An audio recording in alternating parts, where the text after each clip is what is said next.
We all know what a prime number is. A prime number is one which is divisible by 1 in itself. It only has two divisors, which is 1 and the number itself. Now if we consider the list of prime numbers itself can be classified in different ways. It can be classified in different ways and you will get a number of classifications or types of prime numbers. So here I just thought let me make a video wherein I bring in a few types of prime numbers, and I hope you'll find it very interesting in the way in which prime numbers are classified. So let's begin with the first one. We have prime numbers which are called as balanced prime number.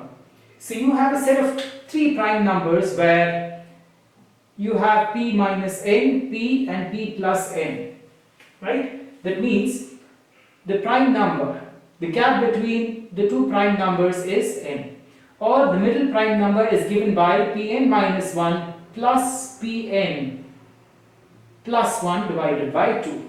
So can we give a few examples? Yes, you have 3, 5 and 7. So what is the gap? The gap or the difference is 2. Another example, we have 47 and 53 and 59. Again here the difference between the two prime numbers. So again the difference between any two prime numbers, consecutive prime numbers, is 6. Right? So we get 53 when we take the average of these two. So 47 plus 59 by 2 gives me 53. So even here 7 plus 3 by 2 gives us 5. So such prime numbers are referred to as balanced prime numbers. Next we have another classification known as cousin primes. Now what are they? They are a pair of prime numbers which is p comma p plus 4. So let's take a few examples. 3 and 7 pair, then you have 7 and 11, and then we have 13 and 17. So you observe that the difference is 4.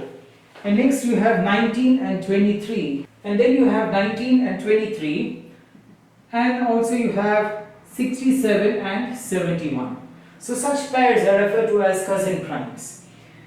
And then you have circular primes. So these are prime numbers wherein if you cyclically rotate the given digits, it still remains a prime. For example, 1 1. If you circularly rotate, it still remains 1 1, which is a prime. And next 1 3. You circularly rotate, that means you get 3 and 1, it's still a prime number. And then we have 1 7.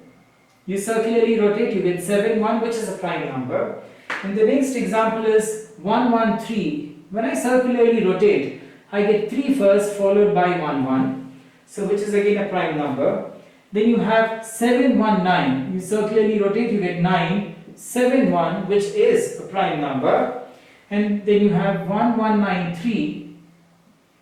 So 3 1 1 9 again is a prime number. So you have many such examples. I have just picked up a few.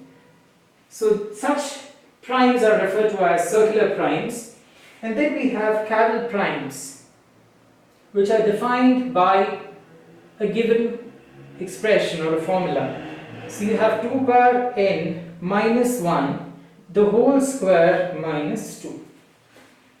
So this is a prime number. So when you substitute the value here, it generates a prime. So if I substitute n equal to 1, of course n equal to 1 is not valid. So you get 2 minus 1, which is 1 the whole square minus 2, which gives me minus 1, which is not valid. If I take n equal to 2, I get 2 square minus 1 is 3, 3 square is 9, minus 2 is 7.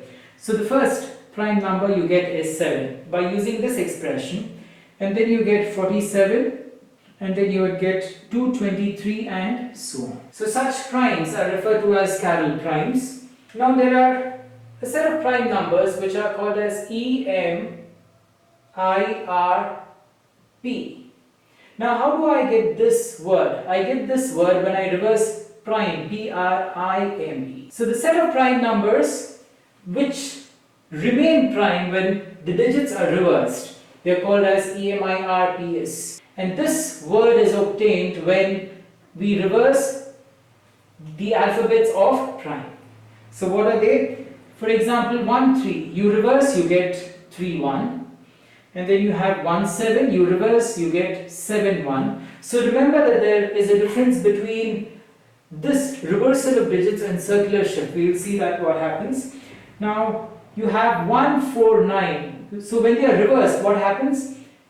In the place of 1 I get 9, 4 remains in the middle and I get 1 here. So we are actually reversing. So you get 9 4 1, which is a prime number, and then you have 1 1 3. So you reverse, you get 3 1 1.